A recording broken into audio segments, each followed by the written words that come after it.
नमस्कार दोस्तों, मैं हूं परविंदर सैनी।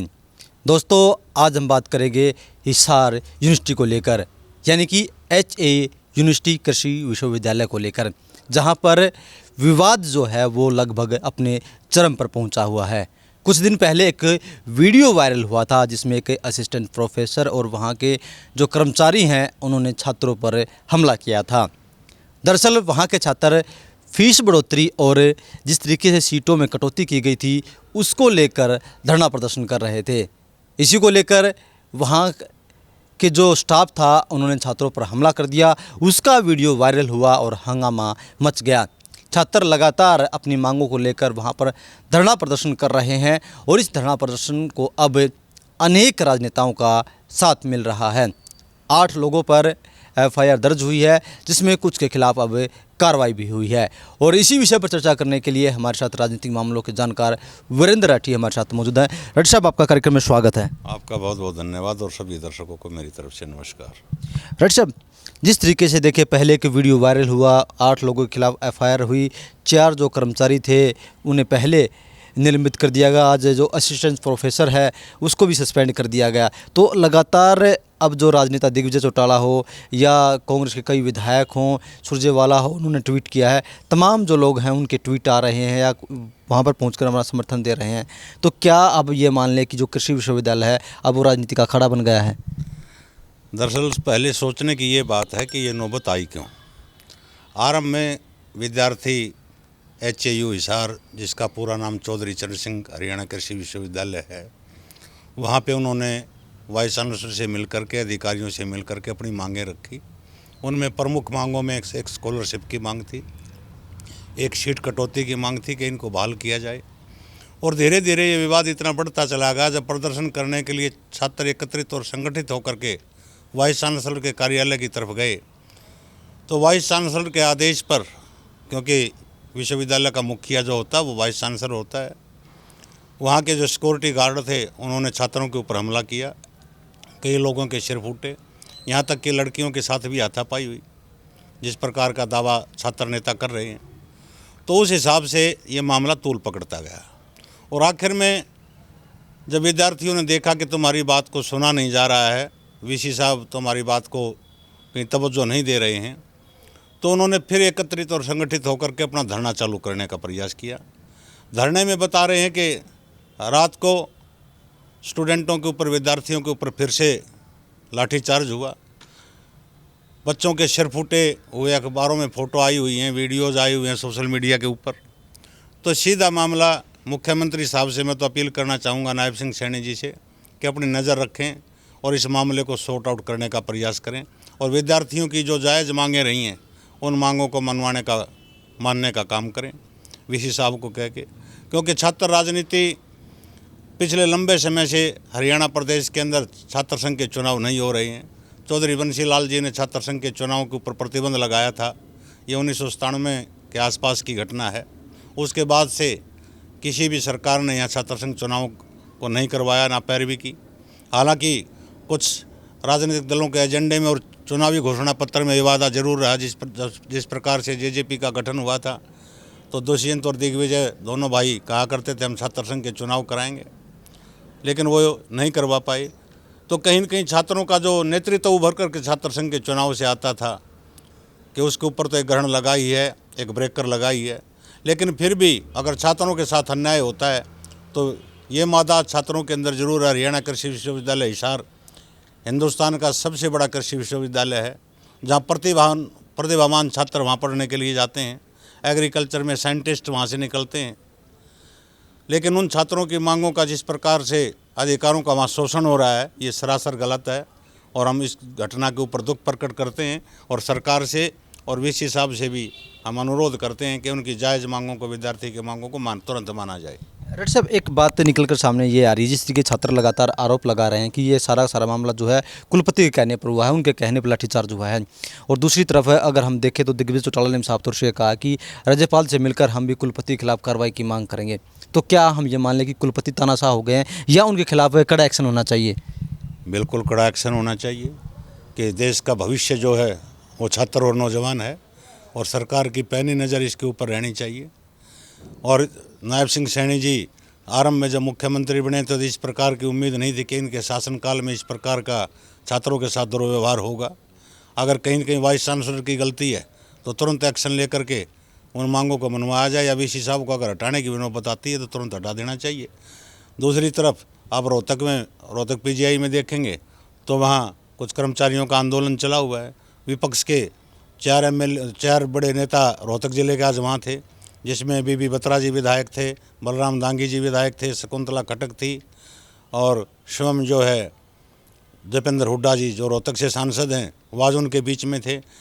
उनके बीच में एचएयू के छात्रों के बीच में जिस प्रकार से दिग्विजय चौटाला जी गए, कांग्रेस के विधायक जस्सी पेटवाड़ जी गए, आदमपुर से जो विधायक हैं वो भी उनके बीच में समर्थन देने के लिए पहुँचे, नवीन जयंत भी पहुँचे हैं। और कहीं न कहीं सरकार को एक चीज़ सोचना चाहिए कि 90 विधानसभा सीटों का हरियाणा, जिसमें 42 आदमी तो भारतीय जनता पार्टी के खिलाफ चुनाव लड़ करके चुनाव जीत करके आए हैं, तो विपक्ष इतना कमज़ोर नहीं है।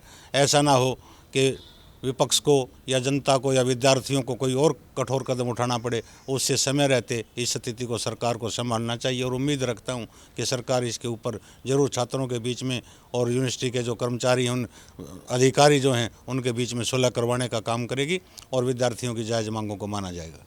सब कहते हैं कि देश में सबको आंदोलन करने का अधिकार है, शांतिपूर्ण ढंग से कोई प्रदर्शन कर सकता है, लेकिन जो छात्र प्रदर्शन कर रहे थे उनका भी कहना है कि हम शांतिपूर्ण ढंग से प्रदर्शन कर रहे थे, तो ऐसी क्या नौबत आ गई कि उन्हें लाठीचार्ज करना पड़ा। जिस तरीके से वीडियो सोशल मीडिया पर लगातार वायरल हो रहे हैं कि एक असिस्टेंट प्रोफेसर जो हाथ में लठ लेकर जो छात्रों के पीछे भाग रहा है, दौड़ रहा है, तो क्या अगर अध्यापक ही ऐसा करेंगे तो छात्रों पर क्या असर पड़ेगा इसका? ये तो मूल्यों की गिरावट है।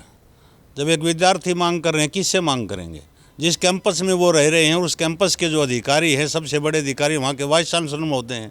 छात्र उन्हीं से तो मांग करेंगे, रजिस्ट्रार से ही तो मांग करेंगे, डीन से ही तो मांग करेंगे, अपने एचओडी से ही तो मांग करेंगे कि हमारी ये मांग है, इनको पूरा किया जाए। स्कॉलरशिप की उनकी मांग थी, सीटें जो घटाई गई उनकी मांग थी, और अगर फीस बढ़ोतरी भी होती है तो अगर वो कम करवाने की डिमांड करेंगे तो किससे करेंगे? अपने यूनिवर्सिटी के अधिकारियों से करेंगे। अधिकारियों ने शांतिपूर्वक उनकी बातों को सुनना चाहिए और उनके ऊपर विचार करना चाहिए।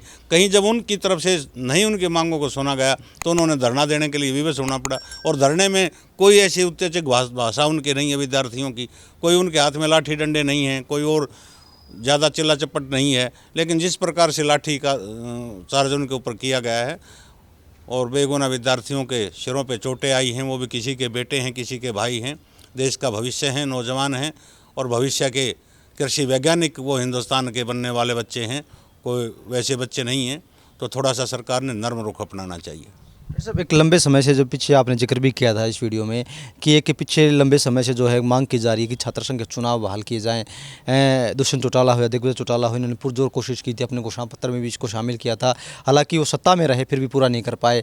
तो अब भी वो ऐसे मंचों पर लगातार जा रहे हैं, तो क्या सरकार इसी वजह से छात्र संघ चुनाव नहीं करा रही कि अगर छात्र नेता बनेंगे तो कहीं ना कहीं जो है यूनिवर्सिटी हैं, जो कॉलेज हैं, वहाँ पर हंगामा बढ़ सकता है? देखिए, इसके दोनों पहलू हैं। अगर एक नेतृत्व को देखें तो कॉलेज से और यूनिवर्सिटी से अच्छा नेतृत्व निकल करके आता है।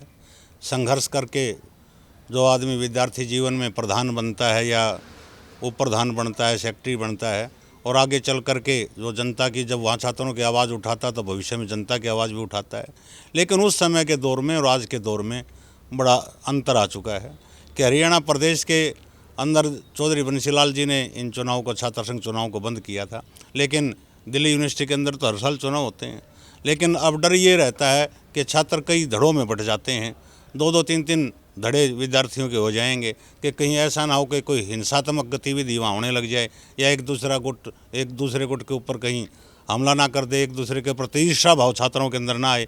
सरकार ने ये सोच करके चुनाव बंद किए थे, शायद इसी सोच को लेकर के छात्र संघ चुनाव नहीं करवाए जाने चाहिए। तो इसका तो नकारात्मक पहलू भी है और सकारात्मक पहलू भी है।